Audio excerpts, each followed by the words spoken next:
Près de 6 décennies après la mort du héros militaire chinois Lei Feng, son nom est encore un symbole de dévouement et d'altruisme. Mais pour Song Wei-Ting, âgé de 66 ans, Lei Feng était bien plus qu'un symbole. Il a été son professeur particulier et un ami de ses camarades de classe de l'école primaire. C'était un soldat commun, mais son énergie et sa vertu nous ont tous marqués. Je viens d'une famille pauvre de mineurs. C'est lui qui m'a appris à économiser assidûment et à coudre mes chaussettes à la main. Song Wei-Ting se souvient très bien des difficultés du passé, mais aussi des efforts philanthropiques de Lei Feng. Xiao Hanshang, l'un des compagnons d'armes de Lei Feng, raconte que le jeune homme orphelin l'a traité comme un vrai frère, lui apprenant les bases de la lecture, mais aussi à mieux utiliser son argent pour aider sa mère malade.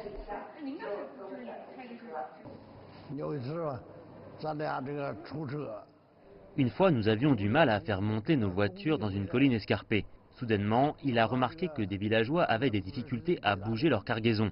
Il m'a demandé de m'arrêter et m'a amené les aider à apporter leurs marchandises en bas de la colline. C'était lui. Il aidait toute personne dans le besoin. Depuis la mort de Lei Feng, Xiao a souvent raconté son histoire. C'est même devenu un film très célèbre. Ceux qui ont appris aux côtés de ce héros populaire ont dédié leur vie à transmettre l'esprit d'altruisme du jeune homme.